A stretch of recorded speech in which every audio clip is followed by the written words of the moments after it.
Mother of God. Alright, what's up, you guys? It's Vendico once again. Alright, so today I'm a little bit tired, so if I seem a little bit, I guess kind of down, nothing to worry about, fine, just really tired. Upcoming news for my channel, I guess this week and a little bit into next week, where I live at least, I live on the East Coast of America, it's gonna be raining all week, basically. Thunderstorms. It's raining a little bit right now, I think. Maybe it's just a sun shower. But thunderstorms, rain, even on the 4th of July, which sucks. But yeah. So I'm gonna be making tons of videos. I already got a bunch of scripts written up. And, but also, I'm not too sure when it's gonna happen, but I am going to a tech camp, for about a week, I think. I have a little bit of experience with audio visuals, not much, just like working, sometimes for like little shows or whatever, but hopefully this will help me with my videos, because I'm going to start filming videos on my camera. I'm going to have to move all my stuff up to where I'm filming right now, which is my room, instead of just using this little, my phone. I'm using YouTube capture. But anyways, I'm going to be talking about the Freemasons, or as, a lot of people call them, let me get the script, the Free and Accepted Order of Freemasons. So, so let's get started, shall we? Alright. Free and Accepted Order of Freemasons. Free and Accepted Order of Freemasons. Servants of their supreme architect of the universe, Lucifer, the Freemasons have plotted to take over the world since they labored on Solomon's temple. As the Freemasons enter the new millennium, the order's membership in the United States is about 2 million, and the average age is well over 60. It seems that younger men are no longer attracted to an organization whose members received such grandiose titles as Master of the World's Secret Knight of the Brazen Serpent or Worshipful Master. As being a secret society, the telephone numbers of Masonic lodges are in the directory of many, and many of their oaths have been made public. For example, you agree to be a good man and true. You agree to conform to the laws of the country in which you reside. You promise not to concern in plots and conspiracies against the government. Each year, the Masons give millions of dollars to charities. In 2005, as a wit has observed, the Masons are Laurel and Hardy, heading for the Sons of the Desert convention to get away from their wives and party up. The secret rituals are Ralph Crumden and Ed Norton shaking their tails at the Raccoon Lodge. The reenactments of ancient tradition are Amos and Andy at the Mystic Knights of the Sea. The secret hand grips are Fred Flintstone greeting Barney Rubble with the secret word of water buffalo, ack, ack, and ack. But there are those... God, it's just so ridiculous. I forgot I even wrote that out. I was like, it's like 3 a.m. and I was typing it up. God. I don't know if that's right or not. That's what I read, off, Wikipedia and other sites. But there are those conspiracy buffs who see beyond the inconspicuous public image of the Freemasons and discern their true identity as a powerful secret brotherhood of darkness that is planning to take over the world. According to some scholars of the occult, the Mason supreme architect of the universe is none other than Lucifer, who cloaks himself in the Masonic literature as Zoroaster, Shiva, Abaddon, and other pagan god disguises. The so-called holy writings of Freemasonry, as well as their secret rites, passwords, initiations, and handshakes, have their origins in the Roman mystery religions, Egyptian rituals, and Babylonian paganism, often linked to the Illuminati. Freemasonry is said to have exerted its influence on every aspect of American society, including its currency. On the front of the $1 bill, there's a portrait of George Washington, an avowed Mason, who donned his Masonic apron and presided over the dedication of the U.S. Capitol. The flip side of the bill displays both faces of the Great Seal of the United States. The front of the seal depicts a spread eagle, arrows in one claw, olive branch in the other. A banner complaining "E pluribus unum," out of many one, in its beak. On the seal's other side is an incomplete pyramid with an eye floating in a glowing triangle where the capstone should be. Above the eye is the caption "Anut coeptis," like we talked about yesterday, commonly translating as "He has favored our undertaking." And in a scroll beneath its slogan, "Novus Ordo Seclorum," New Order of the Ages, historians of the Masonic order state that the establishment of such a new order is an integral part of the ancient plan for the Freemasons, the Illuminati, and other nefarious groups to control the world. Former President George H. Bush, Masonic connections influenced his decision in the Oval Office. No kidding.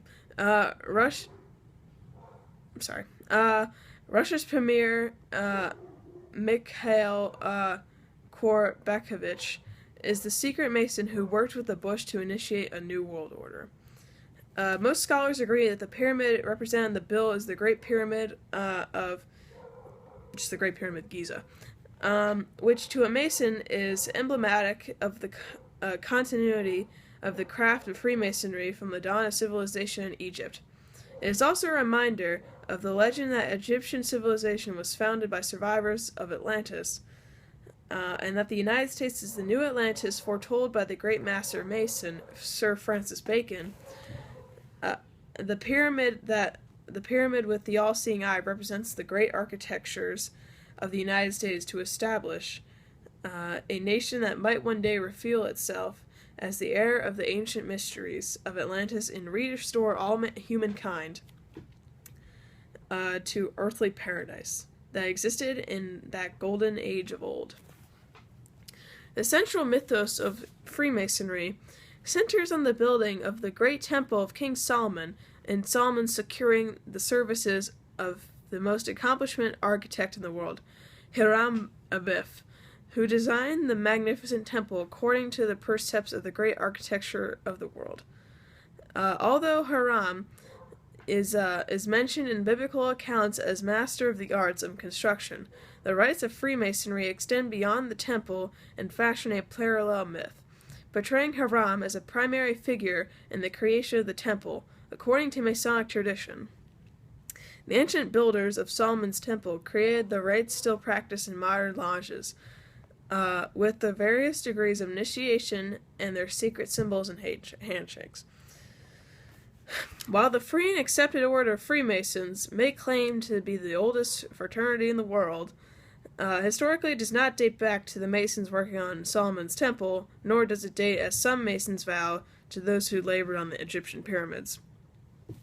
Freemasonry involved the guilds of stonemasons who traveled from city to city in Europe in the 14th century looking for work on the great cathedrals being constructed at that time. The secret passwords and handshakes were unique ways by which a newcomer to a city might prove that he was a true member of the guild. Although there are references to Freemasonry as early as 1390, the constructed fraternity as such did not come into being 1717, when 4 London lodges united. The Freemasons were non-denominational, asking for only that members recognize the Supreme Being and seek somehow to better humanity through the course of their own lives.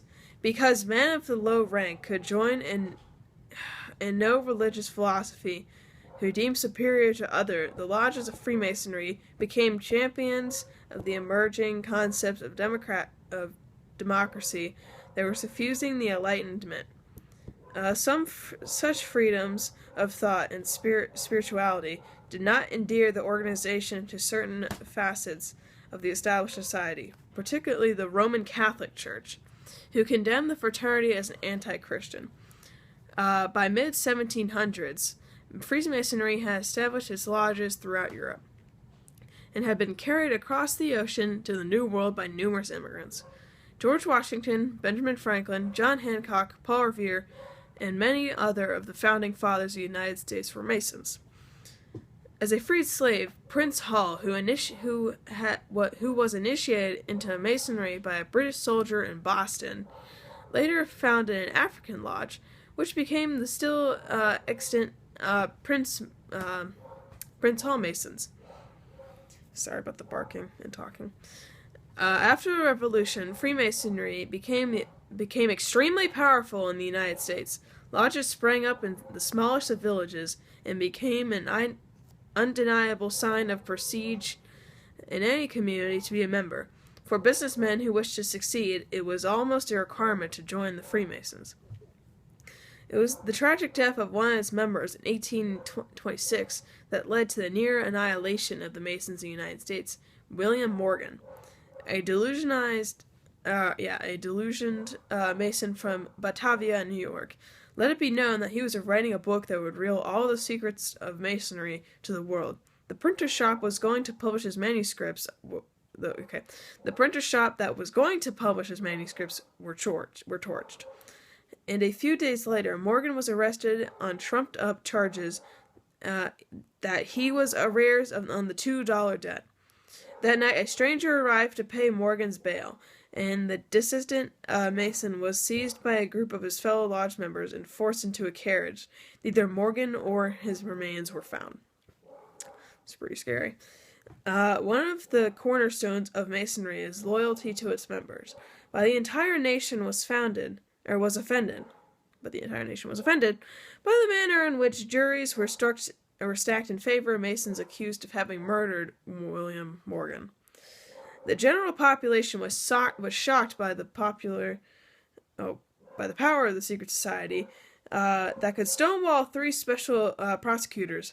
After 20 trials for the murder and kidnapping, the local sheriff, who was a Mason and obviously an integral element in Morgan's abduction and disappearance, received the most severe judgment of all the defendants, when he was sentenced to 30 months in jail.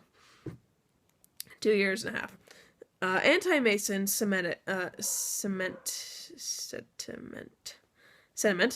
swelled throughout the country, and an anti-Mason party was founded that elected governments in Pennsylvania and Vermont and won several electoral votes in the 1832 election. It was no longer prestigious to be a Mason.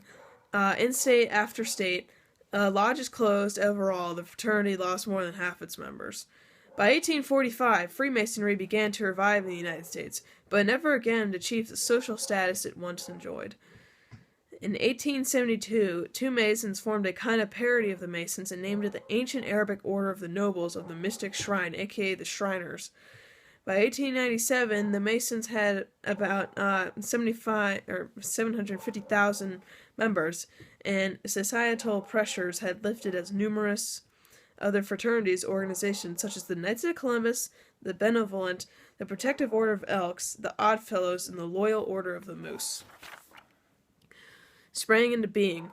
In the 1950s, the Masons reached their numerical peak in America with more than 4 million members.